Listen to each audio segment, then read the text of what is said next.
Elvis. This is the LFW Network, which I actually launched here at FINCON 23. I am so excited to be here with a fairly new friend, an amazing, I want to say chaperone. I had the best food in my life in New Orleans, thanks to this man right here, David Barnett. Thank you so much for joining me. Yeah, no problem. I am thrilled that you are here with me. This was completely last minute, and Dave completely impressed me yesterday. I didn't know good food in New Orleans. I met a wonderful restaurant owner who is also a retired member of the U.S. Coast Guard. As many of you know, I'm also a military wife, and my husband is the pianist for the U.S. Coast Guard band, so there were so many synergies yesterday. It was a magical evening. But what many of you should know about David is that he is the man when it comes to selling businesses. And this is his thing, and I haven't had a chance to follow you yet, so this is my homework. But from what I learned yesterday, this is what David does. And for many of you that work for me and my practice, we are always talking about keeping our affairs in order, registering our IP, whether it be trademarks or anything else, creating LLCs, having corporate documents in order, doing the due diligence to keep your business in order.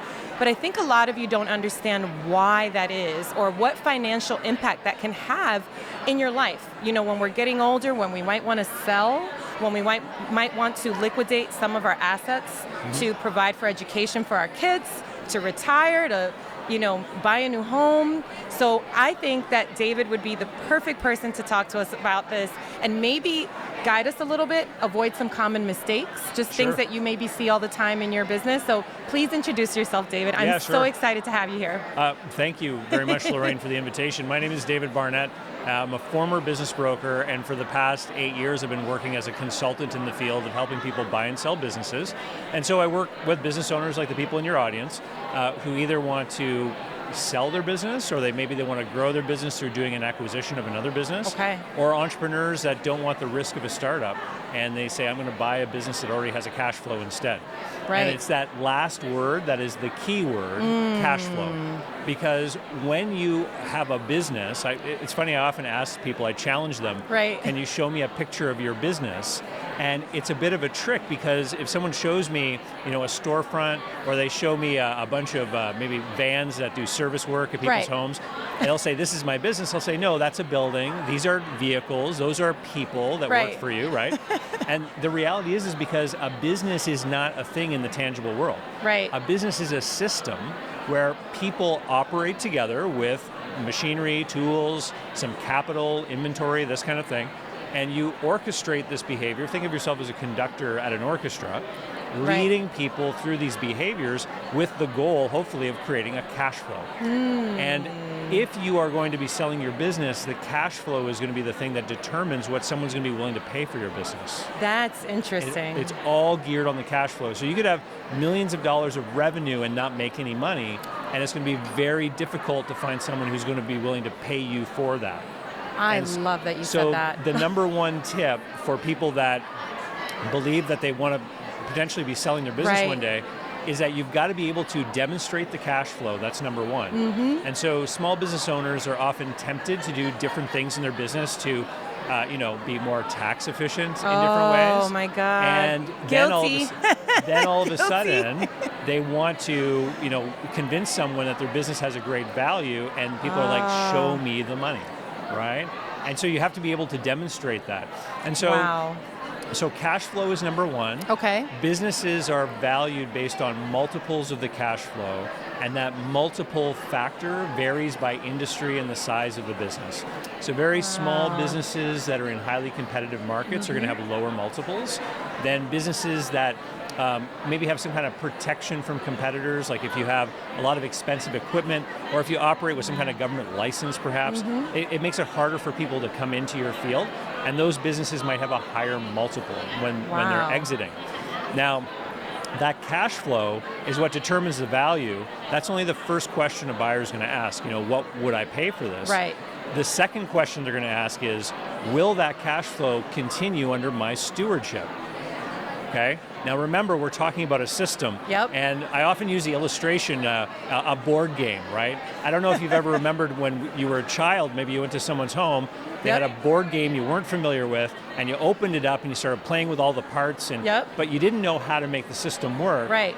And we know now that if you want to get into a new board game, you read the instructions. And this is what's going to teach you how to make this system go. Right. And so a buyer is going to look to you as a business owner and say, where are the instructions? So what do the instructions look like? I love that example. They look like checklists. They look like standard operating procedures. They look like maybe an app that is used to coordinate, the routes that your drivers take, depending on the kind of business that you use. Right. It's going to look like the system online that your clients use to book an appointment if you run like a salon or something like that, right? And so the buyer is going to say, I need to feel confident that I can continue your system and make it work for me. Show me what you do. And so there's a great story I love to share which kind of illustrates this. Yeah, I'm learning. This is stuff that I need to hear because, like I said, I want to sell my firm and I don't know how to do that. What's the first step? And I wasn't even thinking of half of the things that you said. I mean, this is really a lot of stuff. Well, yeah. And I'll share this story and then I'll tell people when they really should start thinking about this stuff. So I was selling a restaurant and the buyer had never been in the restaurant business before.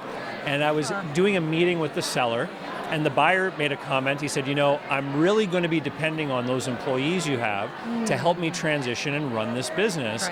Right. How can I be certain those employees will stick around? And the seller looked at him and said, this is a restaurant. I guarantee in a year they'll all be gone.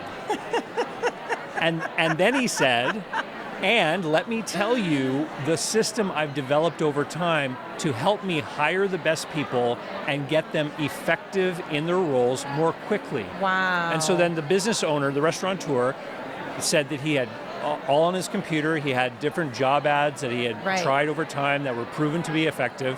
He talked about his system. People would respond to his ads by email, and all he would do is reply back and say, give me a phone call. Which only 50% of people would, right? But the people who would call him, he would then make an appointment with them and wait for them to show up. And because, as you can imagine, there's a lot of people that are looking for those kind of lower wage jobs, which aren't the most reliable people, or they find something else and they don't come to their appointment, right? So he had a whole methodology of sorting through the inquiries, and then when he hired someone, he actually had a package that he could give them that talked about the restaurant, what they would be doing. They could take that home with them, so when they showed up on their first day of work, they would actually have a little bit of an idea of what they were going to be doing. So they could become effective more quickly. And that's what I'm talking about when I talk about these systems, right? So that you can say to a buyer, this is how you are not going to have to face the problem to the degree that you think. And I'm going to teach you how to run this system. And in a properly structured deal, the seller has an incentive to participate after closing, to provide some mentorship and coaching and things like that. Right, or work as a consultant even. Yeah, I've seen that very, very frequently. And so if you don't have those kinds of systems in your business, I got some good news and bad news. The first bit of news is that you may not have them written down, but you have them. You can't do anything in a business without a system. And when business owners say, I don't have any of that documented, it's not documented. It's up here in their head, right? And so by documenting these things, you're going to become more saleable in your business, but you're also going to get a business that's going to be easier to run because instead of employees asking you every time they forget what they're supposed to do, they can refer to the documentation, right? And so when is it important to start thinking about this exit, or you might have heard the term exit plan? Yes. I tell new entrepreneurs to not be too concerned until they hit this important milepost. And that is, look at the type of business you have. So if you had an auto repair business, for example, and you're running it day to day, look at what big companies are paying for managers that do the kind of work that you do. So if in your marketplace, for example, an auto repair manager would be paid $80,000 a year.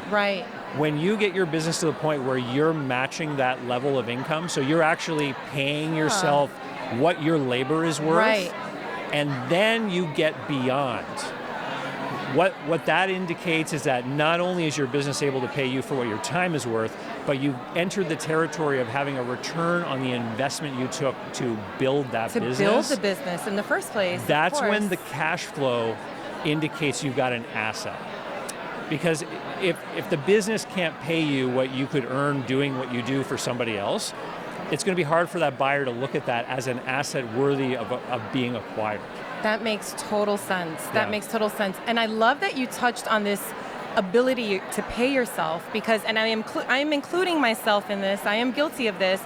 I've had my business for about 9 years, and I am, like most of our clients, we reinvest what we make into the business, and I think we're more concerned with writing things off in the short term, right? And that's good for a short-term plan, but we're not thinking long-term how that could affect us